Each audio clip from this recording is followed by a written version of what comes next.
Why did you go and work for the government? Well, I was always a Liberal voter, and I'd come across Alan Stockdale as a journalist at The Age and was very impressed with him, and realised it was a big task in front of the new government, and thought it would be an exciting time and be worth trying life on the other side for a while. So, basically partly philosophy, partly an opportunity. I was 23 at the time, and I'd been a finance journalist for 4 years in Melbourne, and as I say, I was attracted to Alan Stockdale, and I still today think he's a very good operator, and that was the key reason. The Kennett government had only been in power for 2 months then, of course. What was the feeling in government at that time?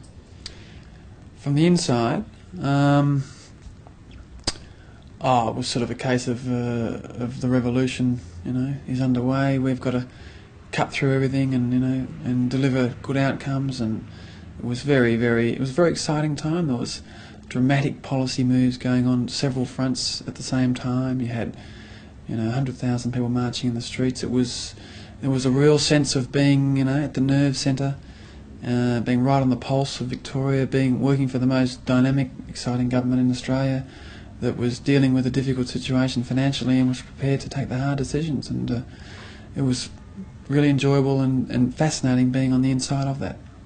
How closely did you work with Premier Jeff Kennett, and what observations did you make about him and his style of governing?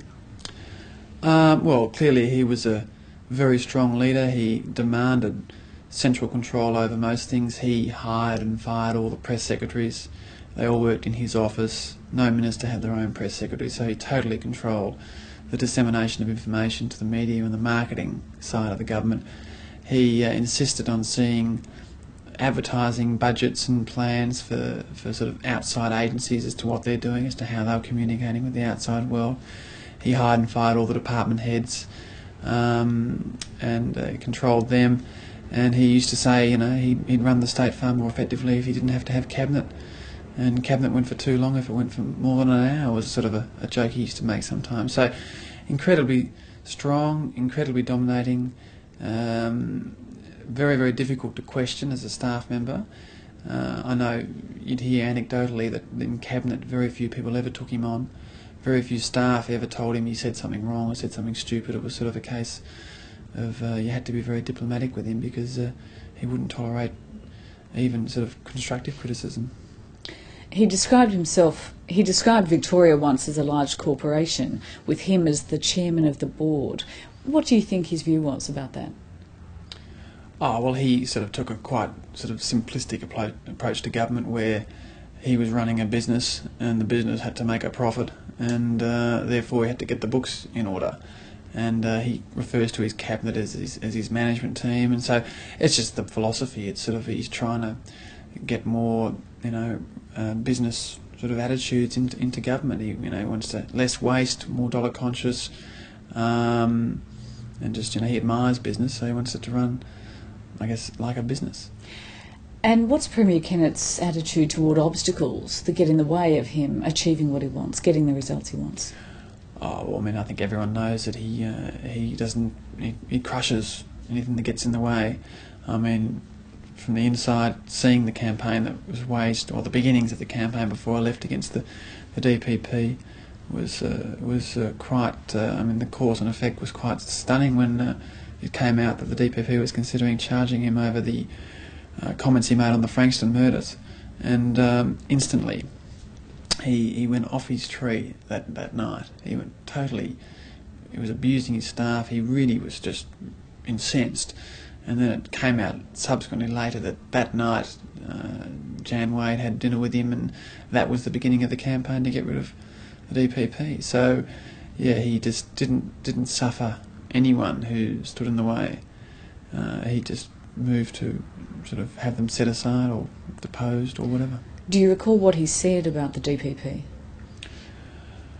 Oh, he just he never really said anything that he was going to get rid of him in the office. It was just a case of he was absolutely outraged, like never before. He threw a tantrum that his staff had never seen before, and accused them of all not, certain staff members.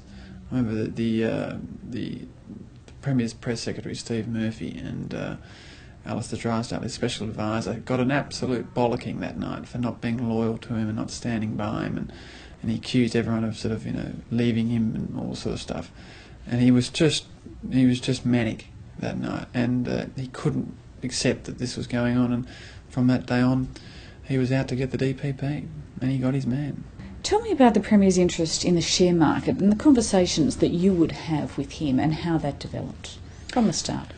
Well, basically from pretty early on after I got there, we used to talk regularly about the share market. I was a former share market reporter, former business reporter. I had a few shares of my own. He had quite a few shares, and so after a while we developed quite a rapport on the share market, and we would talk about it nearly every time I saw him, which would be over the 18 months I worked there, I must have had a couple of hundred conversations with him about the share market, what he was going to invest in, where the market was going, what it had done that day, how he missed out on buying into BHP before they announced their big oil deal in Vietnam, and just what floats were coming up, whether he could get in, how could he get prospectuses, whether he should buy, all those sorts of details. And every day he was fascinated with the market. Both just with the gambling element of which stock do you buy. I mean, he likes his punt on the horses as well, and it was sort of an element of that, and also to make money. I mean, clearly he was driven increasingly by the motivation of wanting to make lots of money on the share market, and his portfolio must have been up well over $500,000 at the peak, and a lot of it was geared through the National Australia Bank, which he said publicly. He just was fascinated by the whole thing. Did he ever express any concerns about any of his investments posing a conflict or the appearance of a conflict?